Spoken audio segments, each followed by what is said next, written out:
நடிகர் அஜித் அவர்கள் அவர் வந்து படம் அடுத்து நடிக்க மாட்டேன் நிறைய விஷயங்கள் சொல்லியிருந்தாரு. ஆனா இப்ப நடிகர் அஜித் அவர்களுக்கு ஒரு கஷ்டமான ஒரு விஷயம், ஆனா அவருடைய ஃபேன்ஸ் எல்லாருக்கும் ரொம்ப சந்தோஷமான விஷயம் என்னன்னா, பொதுவா அஜித் சார் எப்படி அப்படின்னா ரொம்ப சென்சிட்டிவான பர்சன். ஏதாவது ஒரு பிரச்சனை அப்படின்னா அவருக்கு பிடிக்காது. இவ்வளவு பிரச்சனைகள் கடந்து இப்ப அஜித் சார் பக்கம் இது வருது அப்படின்னா, அஜித் சார் மீண்டும் இல்ல நான் வந்து நடிக்க போறேன் அப்படின்னு சொல்லிட்டு களத்துல இறங்குறதுக்கான வாய்ப்புகள் இருக்கு. தமிழ் சினிமால அஜித் சார் ரசிகர்களுக்கு ஒரு சந்தோஷமான ஒரு விஷயம், சந்தோஷம் தான், கொண்டாட்டம் தான். வெடிய போடுங்கடே அப்படின்னு சொல்லி சந்தோஷப்பட்டு ஏல் விஜய் அவர்கள் தான் அந்த டாக்குமெண்ட்ரியை டைரக்ஷன் பண்றாரு, நம்ம எல்லாத்துக்கும் தெரியும். ஸோ அதனால மே 1 அஜித் சாருடைய டாக்குமெண்ட்ரி ரிலீஸ் ஆகுது. இப்போது புதிய அறிமுகம் ஆச்சி ஹோட்டல் சாம்பார் 50 கிராம் ரூபாய் 20 மட்டுமே. Welcome to Kumudam talks. வணக்கம் தீபிகா. வணக்கம் யோகி. நடிகர் அஜித் அவர்கள் அவர் வந்து படம் அடுத்து நடிக்க மாட்டேன் நிறைய விஷயங்கள் சொல்லியிருந்தாரு. ஆனா இப்ப நடிகர் அஜித் அவர்களுக்கு ஒரு கஷ்டமான ஒரு விஷயம், ஆனா அவருடைய ஃபேன்ஸ் எல்லாருக்கும் ரொம்ப சந்தோஷமான விஷயம் என்னன்னா, என்னவா இருக்கும்னு நினைக்கிறீங்க? என்ன விஷயம் நீங்க தான் சொல்லணும். ஆக்சுவலா இப்ப துபாயில வந்து மிகப்பெரிய ஒரு போர் பயம் வந்து போயிட்டு இருக்கு.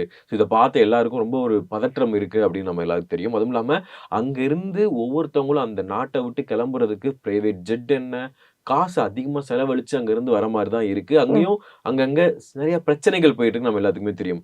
இப்ப அஜித் அவர்கள் துபாயை சார்ந்துதான் இருக்கிறாரு, துபாயில தான் இருக்கிறாரு. ஏன்னா அவருக்கு ரேஸ் அப்படின்றது உயிர் மூச்சா இப்ப கடந்த சில வருடங்கள் நம்ம பார்த்துட்டு இருக்கோம். மூவியை கூட விட்டுட்டு ரேஸ்ல ஃபோக்கஸ் பண்ணிட்டு இருக்காரு.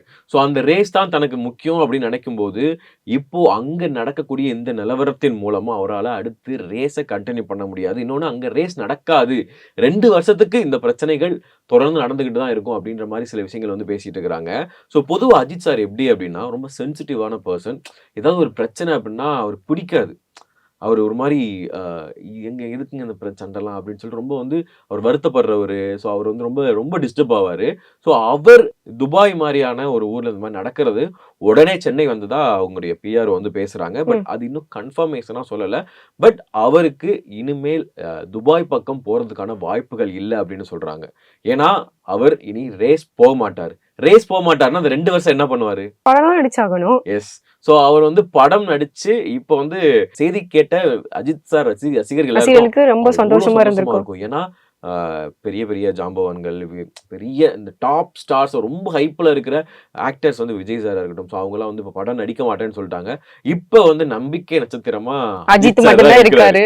ஸோ அவர் பண்ணிட்டாரு. அவர் ரெகுலரா படம் கொடுத்துட்டாருன்னா ப்ரொடியூசர்ஸ்ல இருந்து எல்லாருமே வந்து ரொம்ப ஹாப்பியா இருப்பாங்க. ஸோ இந்த விஷயம் ரொம்ப முக்கியமான விஷயம்.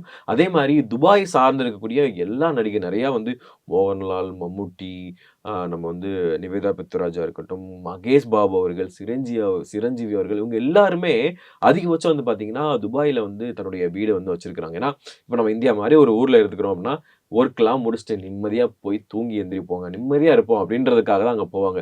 அங்கே அவங்களால நார்மலாக எங்கே வேணா போய்க்க முடியும், எந்த ஒரு டிஸ்டர்பன்ஸும் இல்லாமல் அவங்க தனியாக அவங்க பிரைவசியை என்ஜாய் பண்ணுறதுக்கான ஒரு இடமா இருக்கும். பிரைவசியை என்ஜாய் பண்ணுற அளவுக்கு சினிமா ஃபீல்ட்ல டைம் இருக்குமா?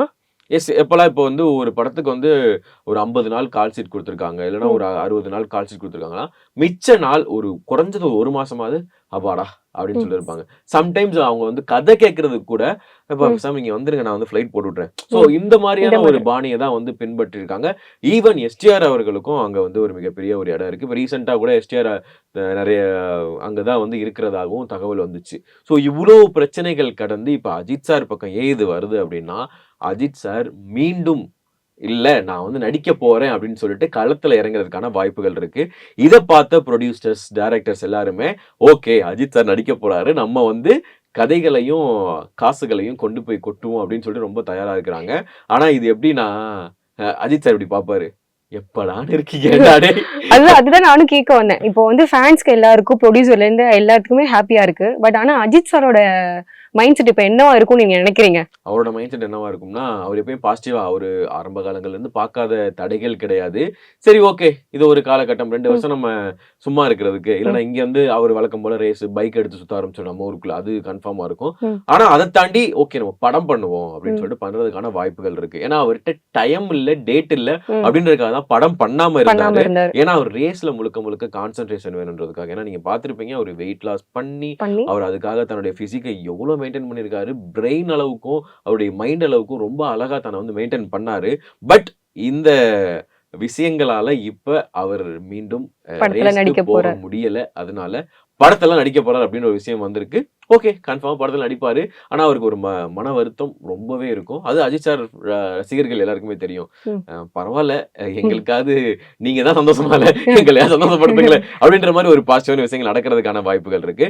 ஸோ அந்த வகையில அடுத்து நிறைய படங்கள் அங்கங்க நின்றுச்சு. மேபி அட்லி, லோகேஷ் அஜித். கனகராஜ் ம். இந்த மாதிரியான ஒரு காம்போ நடக்கிறதுக்கு வாய்ப்புகள் இருக்கு. ஆனா லோகேஷ் கனகராஜ் இருக்கிற பிஸில ம். அஜித் சார் ஷெட்யூல் பக்கம் கோட் போறது கொடுப்பாரான்னு கொஞ்சம் தெரியல. டவுட் தான். பட் நிறைய கமர்ஷியல் டைரக்டர்ஸ் வந்து அஜித் சார் கிட்ட நிறைய கதை சொன்னதாகவும் ம். அந்த கதைகள் வந்து அக்செப்ட் ஆகுறதுக்கும் நிறைய வாய்ப்புகள் இருக்கு. அதுவும் இல்லாம ஆதிக்குடைய அடுத்த படம் வந்து ரொம்ப காத்துட்டு இருக்காங்க. ஏன்னா அஜித் சார் ஒரு படம் பண்ணானா அடுத்து உடனே பண்ற கூட தயாராக தான் இருப்பாரு.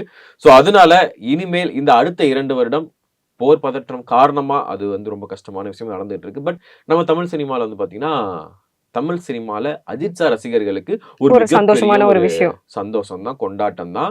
வெடிய போடுங்கடே அப்படின்னு சொல்லி சந்தோஷப்பட்டு நீங்க சொன்ன மாதிரி இப்போ 2 இயர்ஸ் வந்து அங்க வார் நடந்துட்டு இருக்கனால இங்க வந்து நடிப்பாருன்னு சொல்றீங்க. ம். பட் ஆனா அந்த 2 வருஷமும் ஒரே படத்தையே நடிச்சு முடிச்சிட்டாருன்னா என்ன பண்றது? இல்ல புரியல. ஏங்க, இல்ல அவர் எடுக்கிற படம் கால் ஷெட்யூல்லாம் 2 வருஷத்துக்கு ஒருக்கா 3 வருஷத்துக்கு ஒருக்கா தான் படம் வந்துட்டு இருக்கு. அதெல்லாம் ப்ரொடக்ஷன். நீங்க விடாமுயற்சிய வந்து அப்படி வந்து இப்படி சொல்றீங்கன்னு தெரியுது. அது வந்து சில பல காரணத்தினால அது நடந்தது. இப்ப விடாமுயற்சி ஷூட்டிங் வந்து ரிலீஸ் பண்ணுவீங்களா மாட்டீங்களான்னு ம். கேட்கும்போது தான் டப்புன்னு வந்து அவர் வந்து குட் பேட் அக்லி பண்ணாரு. குட் பேட் அக்லியுடைய டியூரேஷன் வந்து ரொம்ப கம்மி. கம்மி. டக்குன்னு பண்ணிட்டாரு. ஸோ அந்த மாதிரி அவருக்கு நிறைய டைரக்டர்ஸ் இருக்காங்க, காத்துக்கிட்டு இருக்காங்க. ஏன்னா ஓகே. கமர்ஷியல் படங்களுக்காக மக்கள் காத்துட்டு இருக்கும்போது, ஸோ விஜய் தான் இல்ல, ம். அஜித் அஜித் சார் அது வரணுமே இருக்கட்டும். அப்படின்ற மாதிரி மொத்த industry Vijay sir fan, Ajith sir fans எல்லா ஃபேன்ஸும் வந்து ரொம்ப காத்துட்டு இருக்காங்க. ம். அதனால இது அவங்களுக்கு ரொம்ப பாசிட்டிவான ஒரு அப்டேட் தான். கொஞ்சம் பொறுத்திருந்து பார்க்கலாம். இப்ப நீங்க சொல்லிட்டு இருக்க மாதிரி அஜித் கூட இப்போ ரீசெண்டா வந்து ஃபுல்லா டாக்குமெண்ட்ரி எடுத்து முடிச்சிட்டாரு. இப்போ அது தியேட்டர்ல ரிலீஸ் பண்ணலாம், May 1 ரிலீஸ் பண்ணலாம்னு சொல்லி பிளான் பண்ணிட்டு இருக்காங்க. ஆக்சுவலி வந்து அஜித் சார் ஃபேன்ஸுக்கு இந்த 2 மாதத்துல வந்து மிகப்பெரிய ஒரு சர்ப்ரைஸ் இருக்கு.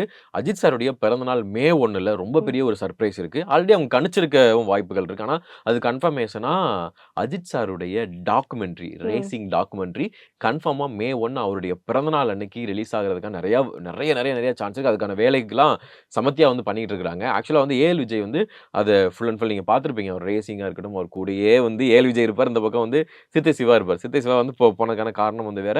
ஏஎல் விஜய் அவர்கள் தான் அந்த டாக்குமெண்ட்ரியை டைரக்ஷன் பண்றாரு, நம்ம எல்லாத்துக்கும் தெரியும். ஸோ அதனால May 1ல அஜித் சாருடைய டாக்குமெண்ட்ரி ரிலீஸ் ஆகுது. ஸோ இப்போ ரீசெண்டா பார்த்துருப்பீங்க, மங்காத்தா ரிலீஸுக்கே வந்து அவ்வளவு எந்த கூட்டம். அளவுக்கு வெறித்தனமா இருந்தாங்க, அவ்வளோ கூட்டமா இருந்துச்சுன்னு. ஆக்சுவலா அதுதான் உண்மையான ஃபேன் ம். செலிப்ரேஷன். நிறைய அடுத்தடுத்து இப்போ ரீசெண்டா சில படங்களுக்கெல்லாம் வந்து சொல்றாங்க, பெய்டு பண்ணி தான் ஆட்களை கூப்பிட்டு வச்சு கூட்டத்தை சேர்க்குறாங்க அப்படின்னு சொல்லிட்டு. ம். ஆனா உண்மையான ரசிகர்களா நீங்க வந்து Ajith sir, Vijay sir, Kamal sir, so Rajini sir. Rajini sir இவங்களுக்கு கூட்டக்கூடிய ஆட்கள் யாருக்கும் வர மாட்டாங்க. அது அவங்க தான், அவங்களோட அதோட அவ்வளோதான் அப்படின்றது தான் உண்மை. இப்ப சொல்றாங்க சிவகார்த்திகேயன் அவர்களுக்கு அந்த ஃபேன் பேஸ் வந்து இருக்கு அப்படின்றது. அது உண்மையான ஃபேன்ஸ் தான். பட் ஆனா அஜித் அளவுக்கு வருமா, விஜய் அளவுக்கு வருமாங்கிறது? அஜித், விஜய், கமல், ரஜினி அவங்க அளவுக்கு வரதுக்கு வாய்ப்புகள் கிடையாது. ஏன்னா அவங்க தான் மோஸ்ட் செலிப்ரேட்டட் ஆக்டர்ஸ் இன் தமிழ் சினிமா. தமிழ் சினிமாவில் இருப்பாங்க கடைசியா. ஸோ அதனால கொஞ்சம் பொறுத்திருந்து பார்க்கலாம் May 1 எந்த அளவுக்கு சம்பவமா இருக்க போகுது அப்படின்னு சொல்லிட்டு. நன்றி தீபிகா. நன்றி யோகி. இப்போது புதிய அறிமுகம் ஆச்சி ஹோட்டல் சாம்பார் 50 கிராம் ரூபாய் 20 மட்டுமே. மக்களின் நாடித்துடிப்பை உணர்ந்த செய்தி தொகுப்புகள், அரசியல் களத்தை உற்றுநோக்கும் கோணங்கள். உங்கள் குமுதம் நியூஸ் 24/7 லிங்க் டிஸ்கிரிப்ஷனில்.